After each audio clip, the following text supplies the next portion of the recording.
What's wrong, Billy? Are you feeling a little down in the dumps? A little gray? What you need is some color. There, is that better?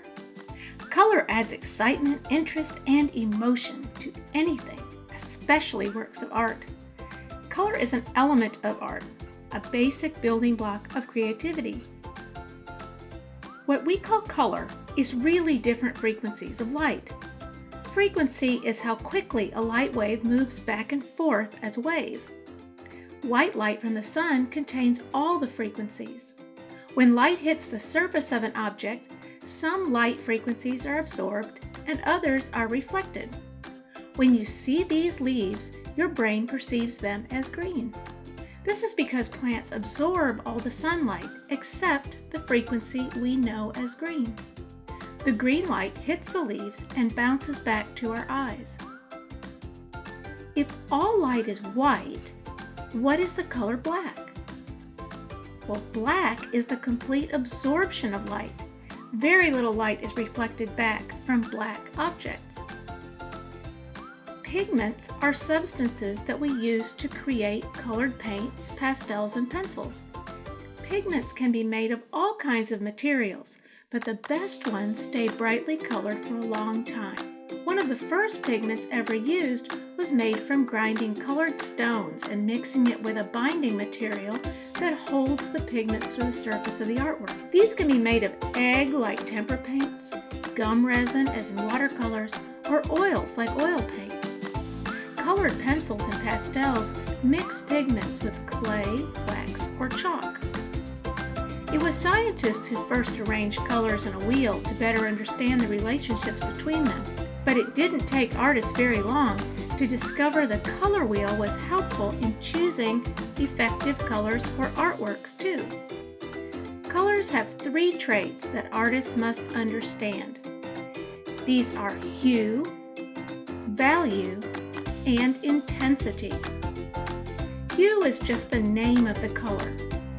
This color wheel shows the three primary hues.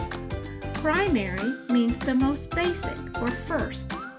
These colors cannot be made by mixing any other colors together. The primary colors are red, yellow, and blue.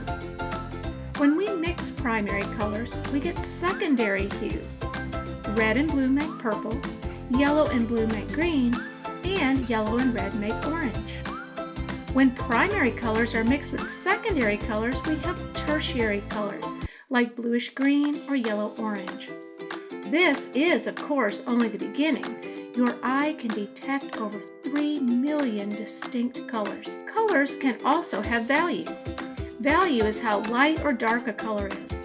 When black is added to a color, we have a shade. When white is added, we get a tint. Do you have a favorite color? Why do you like it? Does it give you an emotional reaction? Colors have personality.